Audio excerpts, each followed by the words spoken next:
My next guest, joining me in the studio today, is the author of several books about how to improve your life and make your life better. His latest is about sleep. His name is Ralph Montague. I've been chatting to him off air. I'm very pleased to have you on the show. Ralph, good afternoon. Good afternoon. Thank you for having me. Oh, it's an absolute pleasure, Ralph. Lovely to meet you. The first thing I've got to say, Ralph, before we start our conversation, is that I obviously did some research on you. Googled you, Ralph, and the first Ralph Montague that comes up is Ralph Montague, the first Duke of Montague, who was an English courtier and diplomat in 1638. And I got to know, any relation? Well, as I write about longevity books, perhaps it could be me. You never know. Yeah. I'll keep that one ambiguous. You're that healthy. Yeah, that healthy, yeah. I thought there might be some kind of... the hair off, so a bit different hairstyle recently. Yeah. I thought there might be some kind of ancestry or kind of line back to him, but no.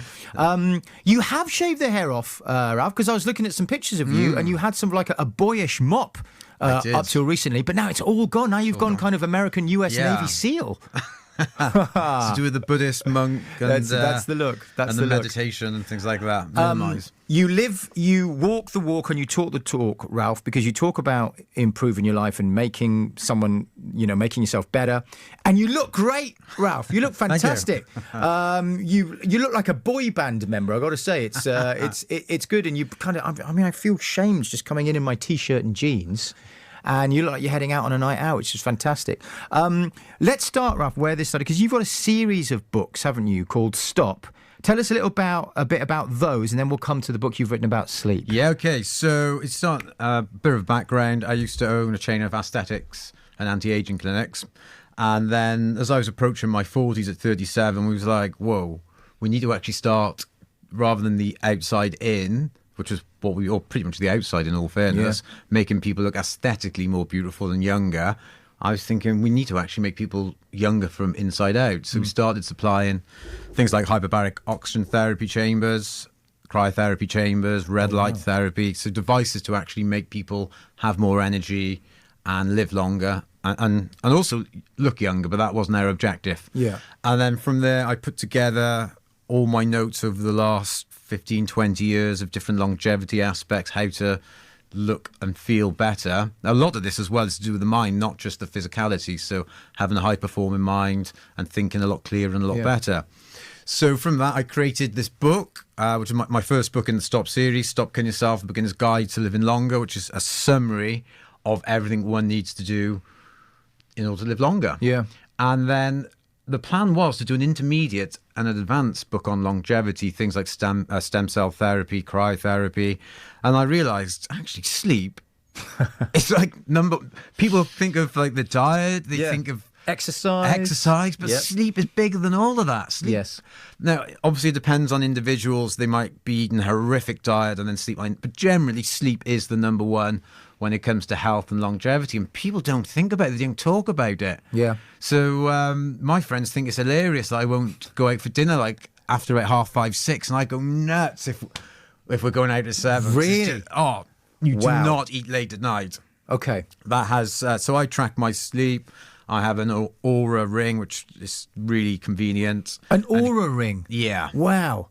This is fascinating stuff. I need to find out what the Aura ring is. So it measures your deep sleep, REM, I see. heart rate, your temperature. Yeah. Something called HRV, heart rate variability, which is just really a good way to see your general well-being. Yeah. So I track all that. I've been tracking that for years now. And the big impact that eating late at night is it's just incredible. And plus, a lot of the waiters will be very thankful for this because they can go home early or, in fact, they can go out on the beers. That's true. That's true. Finish early. So I'm going to go into more detail about sleep and your book in a sec. But where did this all start for you? Like, were you always a sort of a healthy person, healthy eater, healthy liver, or was there a moment that kind of changed everything for you when you were growing up? It's a bit of both, actually. It's almost like a Jekyll and Hyde. So in my 20s and in my 30s, I used to love to party, and to say I had an insatiable appetite for people who know me would be an understatement, shall we say. Yeah. And I was like, I got to combat this because I'm not going to give up the partying. Thankfully, I have now. But at the same time, I still a friend of mine, Chris Rabiotti, years ago said to me, "You will look haggard at 35," and that was like almost a decade ago. If you carry on like you do. So I put all this together in a way to allow me to carry on partying and look fairly reasonable, shall we say, absolutely. mid-30s. And now the current age I'm... So you're still enjoying your life. You still do things that you love doing. Because a lot of people think that you can't do all those things to live a good and healthy life. A lot of people think, right, it's either they go to extremes, you know? It's like when people go on a diet, they don't just go on a measured diet, they cut everything out. When they go and exercise, they'll go and try and work out 5 times a week, and it's always... It's, you know, it's not constructive. It's not sustainable. Yeah. So do you lead a happy life where you're doing the things you want to do, but also at the same time, you've obviously got some rigid codes and rules that you stick by at the same time? Yeah. So it's quite interesting when you go on dates and you tell girls what you do. So it scares some of them off. They're like, whoa. Like one girl's like, I like cakes and ice cream, like, and I think she's like, I don't want to see you again based on that. Another girl went absolutely ballistic because I wouldn't eat after 8 p.m. Wow. And she said, well, that's what time I like to eat. So yeah, from a dating perspective, it's not the best, should we say, but I have balance. So what I will do Sundays, I don't do any longevity. Okay. So take this morning, for example. I've meditated for an hour, I've journaled, I've been on a rebounder, I've done about 150 pull-ups, I've eaten 2 organic meals, I've taken a range of adaptogens as well. Right. I mean, I've had a packet of cheesy Wotsits and a can of Coke. It's a little bit different to that. To be honest, Ralph. So what's a rebounder? Did you mention a rebounder? Just a trampoline. But it's brilliant. First thing in the morning. I see, the mini ones. Yeah. Yeah. So I used to run in the morning, and if it was raining and really windy, can you be bothered sometimes? I should be like motivating people here, but I'm going to be realistic. It's true, but it's true. I just can't be bothered sometimes. Yeah. And with the rebounder, it's brilliant because you just put something on YouTube, you watch something informative, so you can do that all whilst rebounding, and you get the lymphatic system moving. Yeah. And it's brilliant for that because the lymphatic system doesn't actually have, like the heart, some sort of pump to do that. So it gets it going. You get mildly out of breath. I will sometimes add something called HIIT, which is high interval intensity training, which obviously you know with being a fitness trainer. Yep. And so I'll add that in. I'll do 30 seconds every 2 minutes on the trampoline. I do 10 minutes or rebounder. And it's brilliant because it gets you moving and it's just so little effort. But I mean, it's fantastic and it sounds brilliant, and I can already tell you've got sort of things that you stick to, like you just said to me now. I said, oh, do you want a tea or a coffee, Ralph? You said, no, I don't drink coffee after 2. I would love a coffee, but I won't have it. You love, but you won't have it. You eat early. You've got these rules. But a lot of people would say, well, when does one find time to do that in their kind of struggles in their lives? They've got kids, they've got busy lives, they've got jobs, etc., etc. How does some people able to fit all that in? Or maybe that's not the point. You don't do all of that. You just choose something that fits your life. So you need to look at your life and decide what's more important to you. Do you want to live a long, healthy life, or do you want to make a lot of money? You can balance them with leverage by obviously getting more staff and things like that. If you're getting stuck in traffic, perhaps get a new job and spend that time, or work from home. Or there's ways to do it. And the key thing is to start slowly. So pick one thing at a time. Yes. And then use that the first week and just focus on that one thing for a week, get into that habit, then move on to the next. Yeah. If you try and do too much at once, you end up doing nothing. Is what I think that's why January resolutions never work, because people go, right, January, I'm going to not eat anything. I'm going to work out 6 days. I'm going to get, and then it's too much too soon.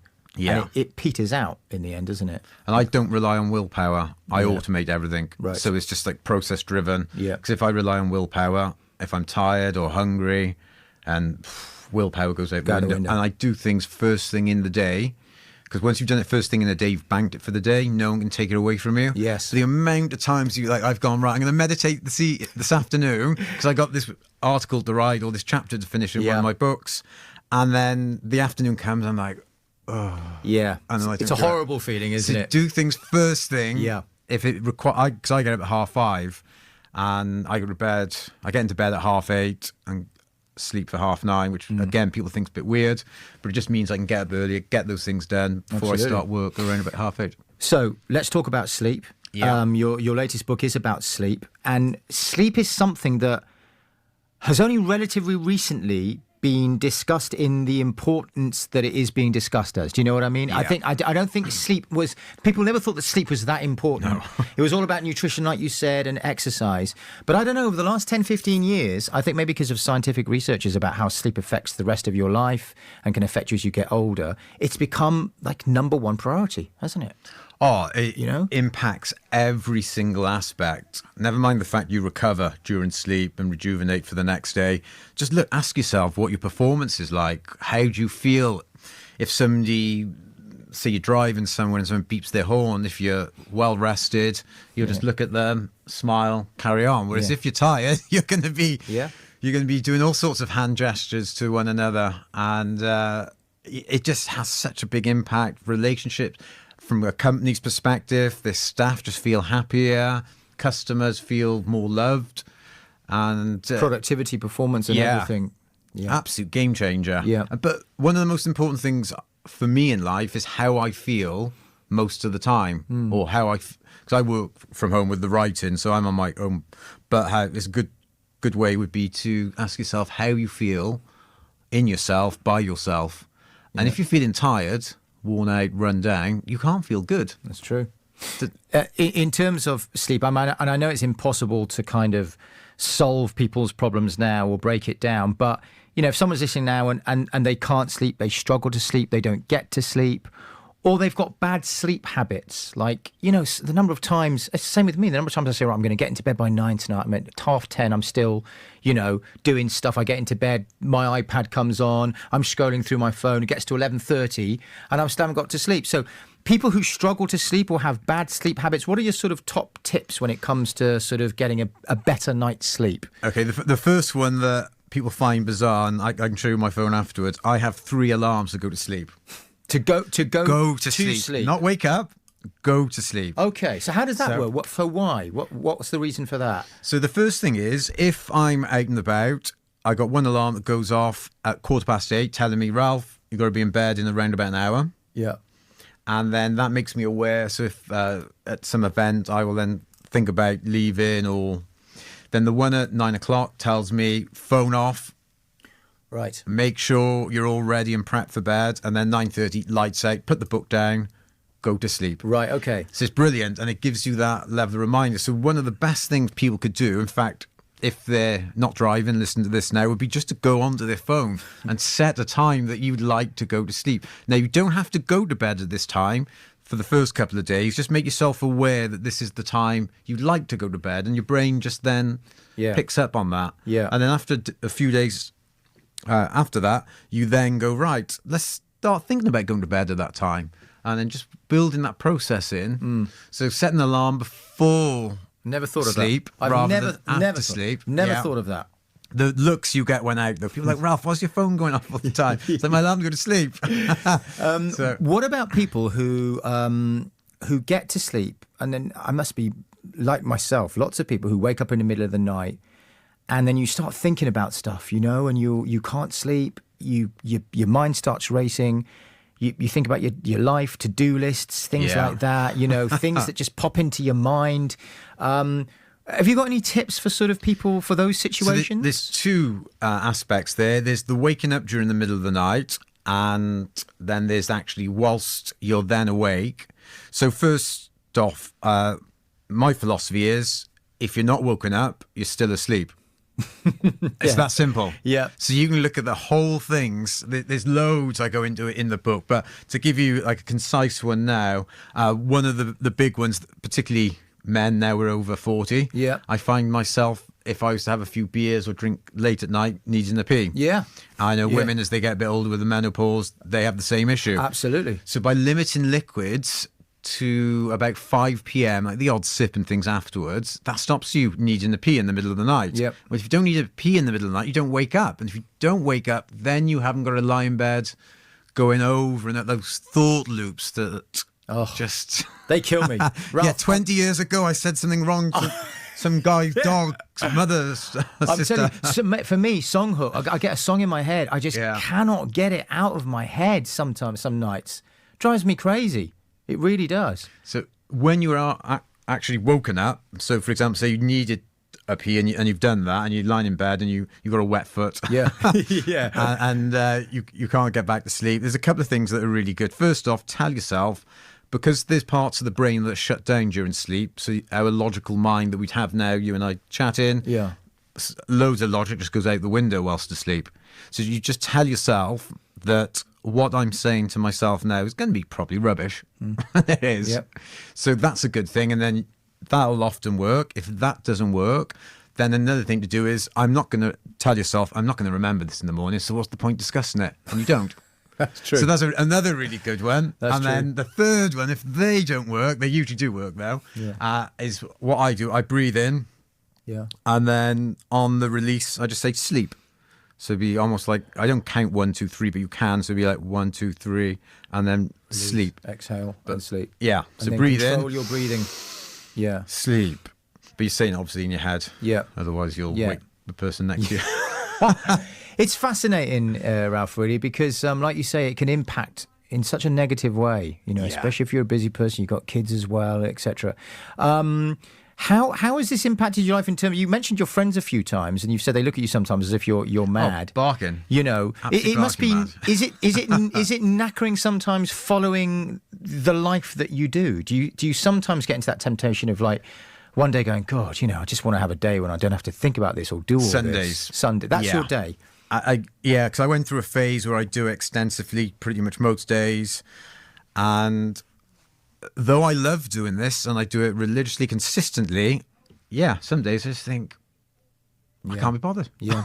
And that's real. That's authentic. Yeah. It's a real reaction. But what I've done now, rather than get to a point of fatigue, I factor in Sunday. So like yesterday, I did meditate for 2 hours, but I didn't do any of the other stuff. So sometimes there's a battle and I thought, like, I won't turn the PC on, I won't open my diary because I want to get on and do stuff. And then other days you can wake up and have no motivation. Yeah. You just got to embrace and accept it. Yeah. Well, Ralph, it has been fascinating talking. So tell us about the book then. Is the book out now? How can people get a hold of the book? Yeah, it's out on Friday, World Sleep Day. And the book is called Stop Waking Up Tired, The Beginner's Guide to Sleep. And that is stocked in Bristol retailer at Waterstones. Brilliant. I did a book signing recently for my first book.